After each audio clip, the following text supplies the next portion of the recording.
कुछ खास तरह की बातें, प्रश्न जो हैं वो निकल के आए हैं। लोगों ने जो बात की है और जो पहले भी चलती रहती है। अ, एक बात जो प्रश्न कई बार लोग पूछते हैं कि अ, अगर किसी व्यक्ति ने पहले कुछ अटेम्प्ट किया हो सुसाइड, तो क्या आज की डेट में भी उसका खतरा है? अगर बहुत पहले था अ, और वो उसके बाद ठीक हो गया और अभी वो व्यक्ति नॉर्मल चल रहा है, देन इट इज़ फाइन। लेकिन अगर वो व्यक्ति फिर से कहता है कि जैसा मुझे पहले था वैसा महसूस हो रहा है, तो ऐसा पाया गया है कि वो व्यक्ति जिनको कि किसी भी तरह की पहले सुसाइडल अटेम्प्ट थी, तो उनमें फिर से सुसाइड को अटेम्प्ट करना अ, बहुत गुना ज़्यादा बढ़ जाता है। और अगर किसी तरह का पहले थॉट था,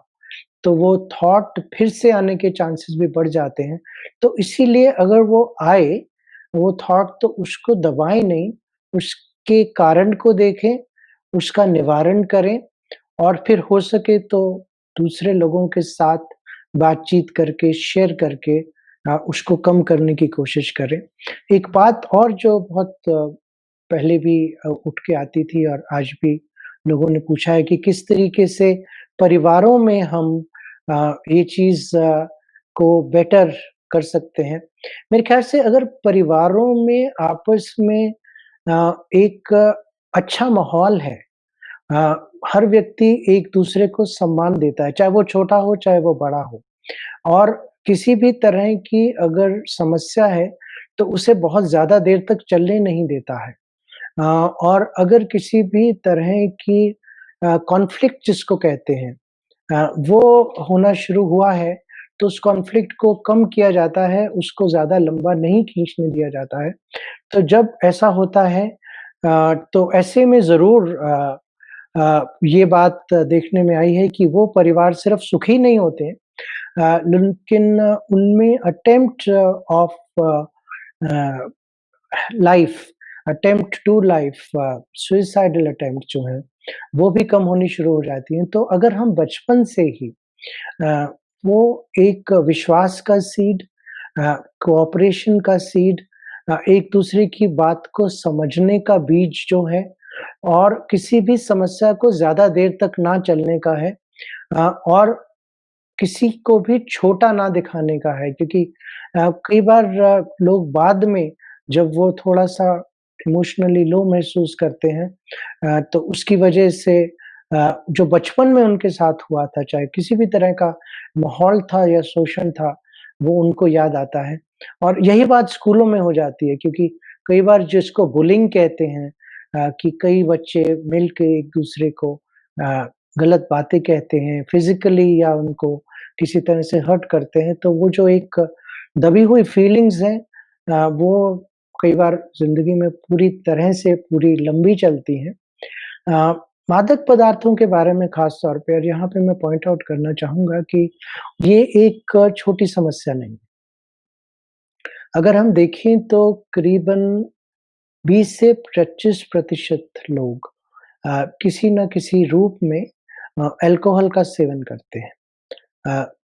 मेल्स ज़्यादा महिलाएँ उनके मुकाबले में बहुत कम। लेकिन अब वो भी एक ट्रेंड जो है वो धीरे-धीरे चेंज हो रहा है। तो अल्कोहल की वजह से डिप्रेशन का बढ़ना और अगर अल्कोहल ज़्यादा हो गया है तो सुइसाइडल थॉट्स का बढ़ना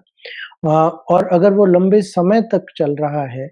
तो उसकी वजह से अपने पे कंट्रोल ना कर पाना, ये डेफ़िनेटली देखा गया है। और कुछ तरह के जो ड्रग्स ऑफ अब्यूज़ हैं, ख़ास ख़ास तौर पे जिसको कि हम कैनबिस कहते हैं यानी चरस गांजा या कोकेन या कुछ तरह के साइकेडेलिक सब्सटेंसेस जिसको कहते हैं या कई बार लोग नींद की दवाइयाँ जो हैं, वो अपने आप ही लगातार बहुत ज़्यादा क्वांटिटी में लेते रहते हैं, तो उसका भी डिप्रेशन से और फिर डिप्रेशन का सुसाइड से एक बहुत बड़ा कनेक्शन है और इस चीज़ को हमको याद रखना चाहिए और इसीलिए ज़रूरी हो जाता है कि जब भी कोई डाउट में हो, तो आज के समय में इन्फॉर्मेशन तो बहुत ज़्यादा अवेलेबल है। लेकिन मैं कहूँगा जो क्रेडिबल इन्फॉर्मेशन है, चाहे वो कुछ प्रॉपर टीवी चैनल्स हैं, सेंसेशनलिज़्म जहाँ पे नहीं है या सिर्फ़ सुसाइडल अ, अटेम्प्ट को किसी व्यक्ति की वो बहुत बढ़ा-चढ़ा के नहीं दिखाया जाता और जो कुछ तरह की वेबसाइट हैं, जैसे अभी हमारी बात हो रही थी www.mindspecialist.com की या यूट्यूब पे जो वीडियोज़ हैं उनकी और जैसे कि चैनल हैं अवेकनिंग चैनल है या कुछ ब्रह्मा कुमारीज़ की भी चैनल्स हैं, जिनमें ये है जिनमें कि बहुत सकारात्मक कंटेंट मन से और आध्यात्म से जुड़ा है। Do subscribe to our YouTube channel and follow us on social media.